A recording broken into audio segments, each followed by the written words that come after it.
So when we talk about inclusion in the workplace, we cannot have this conversation and not invite my next guest. They are the director of the LGBT Forum at SAWEI. How are you doing today? I'm all good. How are you doing? I am amazing. Welcome to I Am Me 2025. First and foremost, what is SAWEI? So we are the top employer for queer people, basically. So historically, we started in 2026. Believe it or not, our first survey was on Survey Monkey. Just a couple of community members who were eager to kind of, I guess, take on and change the world. And we've had 3 indexes so far, and our core focus is about creating an inclusive and safe workplace for LGBTQ plus people. Primarily, it's about LGBTQ plus people and how they're treated in the workplace, but it is extending into society because we are a reflection of, there's no work spills into the home and home spills into the workplace. There's no separation of self. Yes, I mean, we're not glorifying this, but many of us take our work home. We work until the AEMs, for things like this to be possible. There was someone who was up a little bit later than they should have been. So initially, in the earlier on years, we were mostly focused on processes and policies in terms of trying to influence that and make sure that we are not only explicitly mentioned in policies, but that the policies within itself reflect us, or they're gender neutral in some kind of shape or form, or that they're intersectional in a sense where if you read a policy and it's just about the he and the she, automatically from that moment you kind of disengage and say to yourself, what's happening? I'm not explicit. I'm apparently included, but I'm not explicitly included, and that you can imagine then creates a lot of barriers.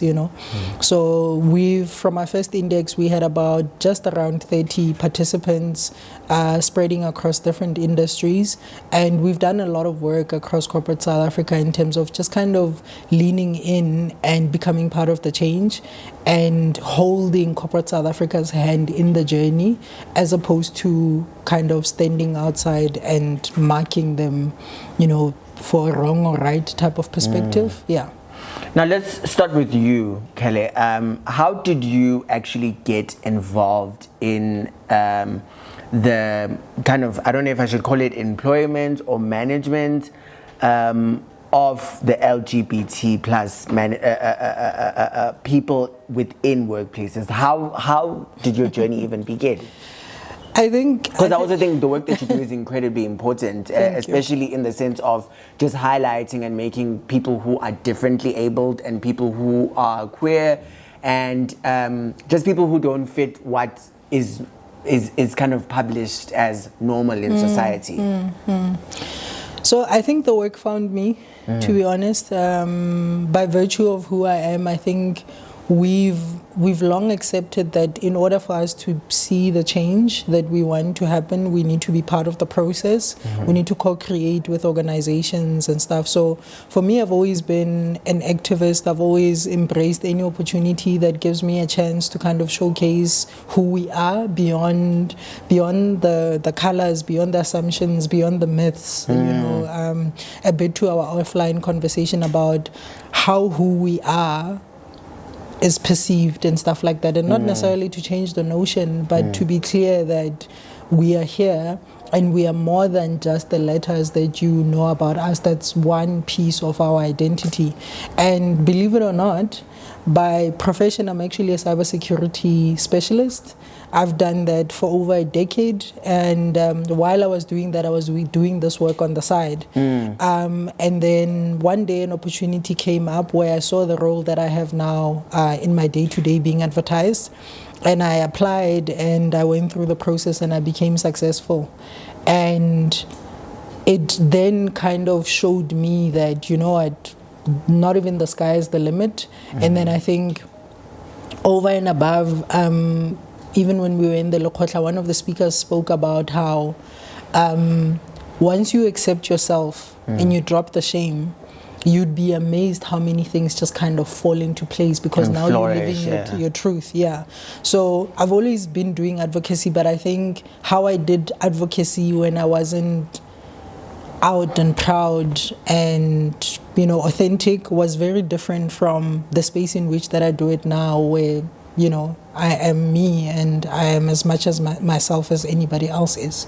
For you, what role does visibility play in inclusion, especially when we kind of tossing the conversation onto execs? How do we encourage them to show up?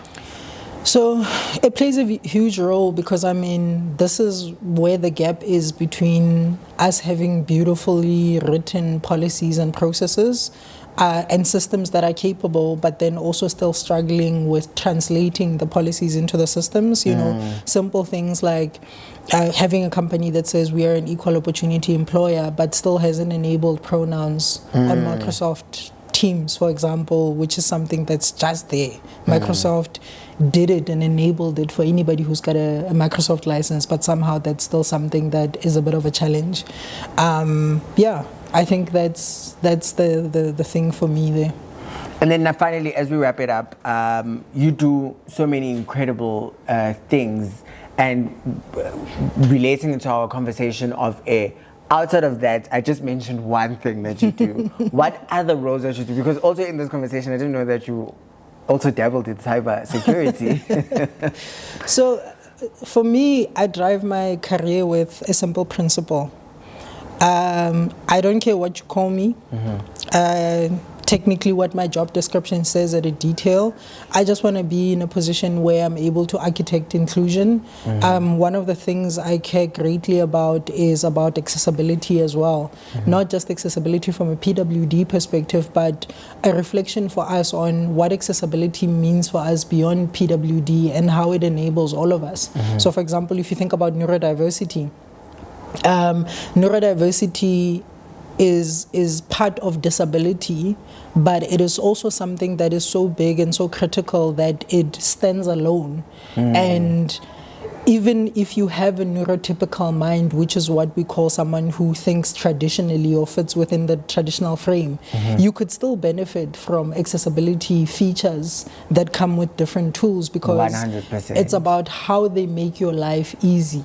It's not always about the fact that you're differently abled or you're a person living with disability, and therefore, you know what I mean? So that's something that I'm incredibly passionate about, and I often sit and look at my colleagues or some of the people that I look after in my day-to-day job, and I also think about the work that we do at SAWEI, and I reflect on the opportunity that a lot of organizations are missing in terms of how using employee data can help better their products and services to be able to serve customers properly. Because why should I be spending money on a brand that does not understand my community or isn't even trying, or someone that cannot, through a customer service call, use my appropriate pronouns? And it's those daily things that customers are starting to think about and engage with, and when they want to choose a product, they ask themselves, if I do go with IME, do they recognize me? Do they see me? Are they going to treat me with dignity? Yes, at every single step of the value chain. So one thing I'd really stress on is customer inclusion and how we can use employee data to kind of push that narrative. And also just to introduce different perspectives. I think if in an organization you're used to doing things a certain particular type of way, when you include people who you wouldn't normally include, you really factor in, you know, the possibility of innovation and just different perspectives. Now, as we wrap it up, is there progression? I feel like we use and we throw that word around a lot, but you know, for me, I'm saying no. But for you, are we seeing any progress as we move and go ahead? Are we leaving anyone behind? It's a double-edged sword. Earlier on in my keynote, I talked about how it's marriage equality and not marriage equity. Because my marriage to my wife is not equal of that to another person who's in a binary relationship.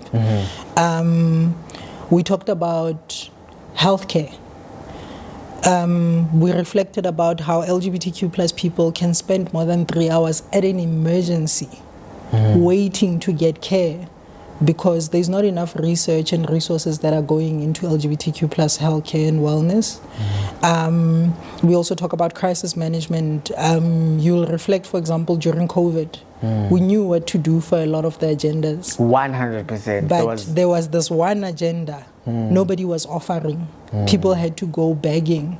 I remember at the time I was working, well, I still do, just not too heavily involved anymore.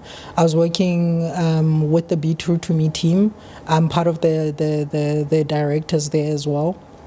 Be True to Me is an organization that serves to give support, mental health support to LGBTQ plus people. And the core primary focus is trans people. And I remember when the job losses started due to COVID, we were sitting there putting packages together to try and send to the KZNs and the this and the that. Recently in PE there was a flood. I didn't see anything in the news about how we are coming together as people to be able to help LGBTQ plus people that are displaced either by COVID or by the recent floods, you know. So it's those conversations where, yes, we've made a lot of progress, and even maybe to a certain extent equality, maybe we're sitting at a 40-30%. But is it equitable? No, it's not. For as long as I still have to introduce myself and then further clarify and then still be at an emergency and have to be the one that enables the doctor to help me, but in the very same sense not be safe enough to know if the information I'm giving the doctor is actually going to help me or determine if they tell me to go home because there's nothing they can do for me, you know. So until those things are resolved, until the marriage bill is equitably, you know, strategized or outlined, until when two people who have the means to take care of a child can approach a court and adopt a child without having their personal lives be going into question, unless for the obvious or the same things that would be asked to a cisgender heterosexual couple, then we're still very far. So little progress, but we still have a very long way to go.